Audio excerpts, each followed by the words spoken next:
మర్చిపోయి వచ్చానండి. ఎంత పని చేసావు రాణి. ఇప్పుడు నా క్యారేజ్ తీసుకురాకపోతే నేను చచ్చిపోతానా? ఒక్క పూట తినకపోతే ఏమీ కాదు. కానీ అక్కడ ఇండస్ట్రియల్ ప్రిన్సిపల్ సెక్రటరీ నా కోసం ఎదురు చూస్తున్నారు. వెంటనే వస్తే అప్రూవల్ మీద సంతకం పెడతానన్నారు.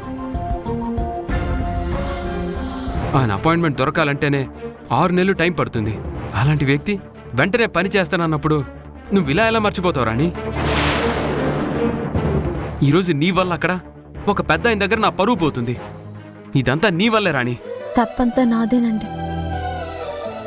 మీరు ఆ ఫైల్ ఎంత ఇంపార్టెంటో చెప్పినా కూడా నేను ఇలా మర్చిపోయి రావడం నిజంగా నాదే తప్పు.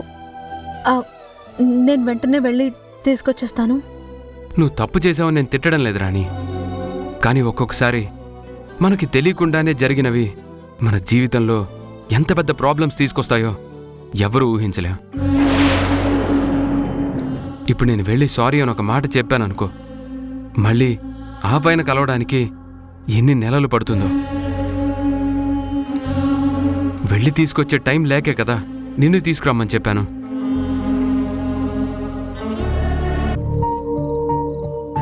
ఒక విధంగా నిన్ను నన్ను కలిపింది, నీతో ఇలా మాట్లాడాలని చెప్పింది కూడా వంశీయే. అందరికన్నా ముందు నేను వంశీకి థ్యాంక్స్ చెప్పాలి.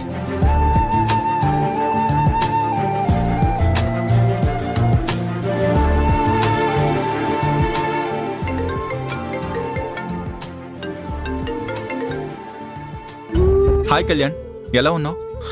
నేను చాలా బాగున్నాను వంశీ. ఇన్ఫ్యాక్ట్ చాలా హ్యాపీగా కూడా ఉన్నాను. ఈ సంతోషాన్ని అందరికన్నా ముందు నీతో పంచుకోవాలి అనుకుంటున్నాను. నువ్వెక్కడున్నా వెంటనే హాస్పిటల్కి రా. నీకొక మంచి గుడ్ న్యూస్ చెప్పాలి. It's my request. ఏంటి కళ్యాణ్, ఫోన్లో చెప్పొచ్చు కదా? లేదు వంశీ, ఇది ఫోన్లో చెప్పే విషయం కాదు, నీకు డైరెక్ట్గా చెప్పాలి. నీ కళ్ళల్లో నేను ఆ సంతోషాన్ని చూడాలి. ప్లీజ్ ఏమనుకోకుండా వెంటనే హాస్పిటల్కి రా.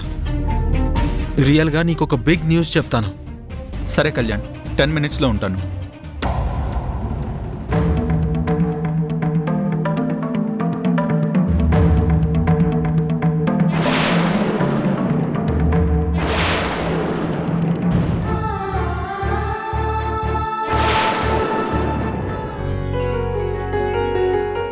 వస్తామమ్మా.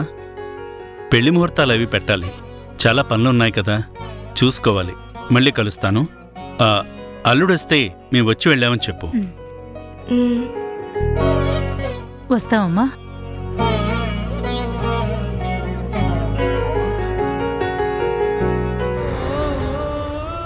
నన్ను క్షమించక్క. నా వాళ్ళు ఎవరూ లేరు అని చెప్పాను. అమ్మలా పెంచిన నువ్వున్నావు. అమ్ముంది, అన్నయ్య గోపి ఉన్నాడు, నానమ్మ, తాతయ్య, సమంత అక్క, ఇలా నా వాళ్ళందరూ ఉన్నా సరే నేను ఒంటరిని అని చెప్పడానికి ఒక కారణం ఉంది. నా మెడలో 3 ముళ్ళు పడే వరకు ఈ పెళ్లి జరుగుతోందని ముఖ్యంగా నీకు తెలియకూడదక్క. తెలిస్తే నువ్వు ఊరుకోవు. అందుకే వాళ్లతో నా వాళ్ళెవరూ లేరు అని చెప్పాను. నన్ను క్షమించక్క.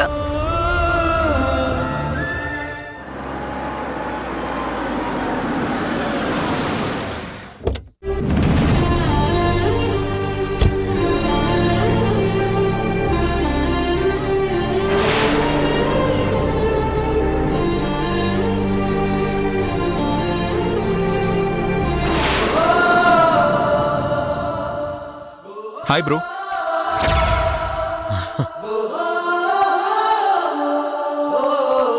హాయ్ వంశీ.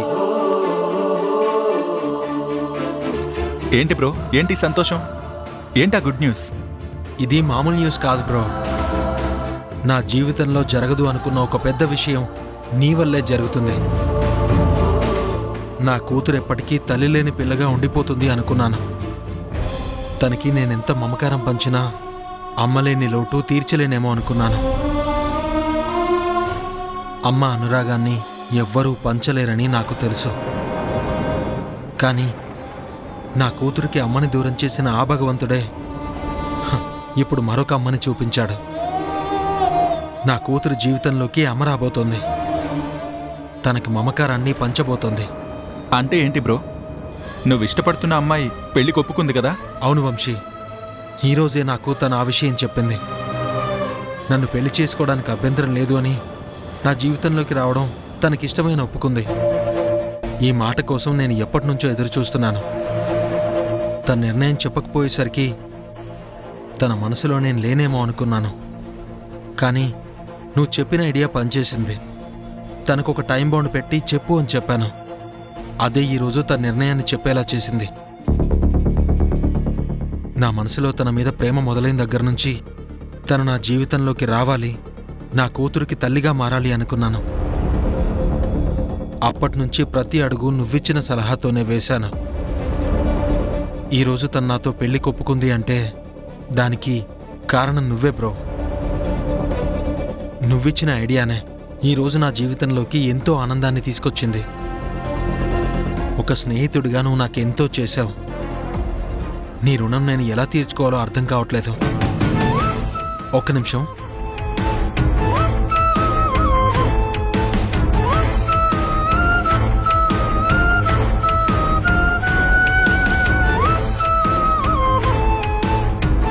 నాకు తెలుసు బ్రో, మీలాంటి మంచి మనిషిని ఏ ఆడపిల్ల వదులుకోదు. నువ్వు తన గురించి చెప్పినప్పుడు తన మనసేంటో నేను అర్థం చేసుకున్నాను. తను ఎంత మంచిదో తెలుసుకున్నాను. నీలాంటి వారి జీవితంలో అలాంటి అమ్మాయి ఉంటే ఆ అమ్మాయి కూడా జీవితాంతం సంతోషంగా ఉంటుంది అని ఊహించాను. ఒక మంచి మనిషి మన జీవితంలోకి రావాలి అంటే అదృష్టం ఉండాలి. ప్రేమని గెలిపించుకోవాలి అంటే ఎంతో శ్రమ ఉండాలి.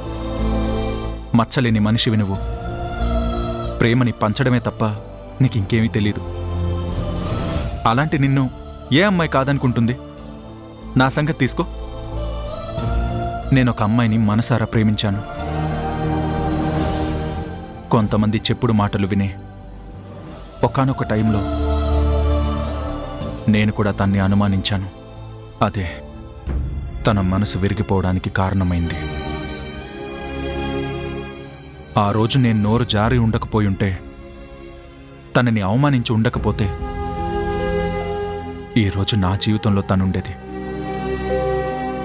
ప్రేమని పొందడం ఎంత గొప్ప వరమో, ఆ ప్రేమని నిలబెట్టుకోవడం అంతకన్నా గొప్ప అనుభూతి. అది నువ్వు మిస్ కాకూడదని తన విషయంలో నేను నీకు ఇలాంటి సలహాలు ఇచ్చాను. Anyway, congratulations. Thank you Vamsi. ఇన్ని రోజులు తనెవరో నువ్వు నాకు చెప్పలేదు. ఎప్పటికైనా చెప్తావా? తప్పకుండా చెప్తాను బ్రో. తన పేరు దాచడం వెనక పెద్ద రహస్యమేం లేదు. పొరపాటున తన మనసులో అలాంటి ఉద్దేశం లేనప్పుడు నేను తన గురించి అందరికీ చెప్తే తను మళ్ళీ ఇబ్బంది పడుతుందేమో అని ఆలోచించి ఇంతవరకు తన పేరు బయటపెట్టలేదు. నీ దగ్గర కూడా తన పేరు దాచడానికి కారణం అదే. కానీ ఈరోజు నీ వల్ల అమ్మాయి మనసేంటో నేను తెలుసుకోగలిగాను. అందుకే నీకు తప్ప ఇంకెవరికి చెప్తాను? తను ఎవరో కాదు,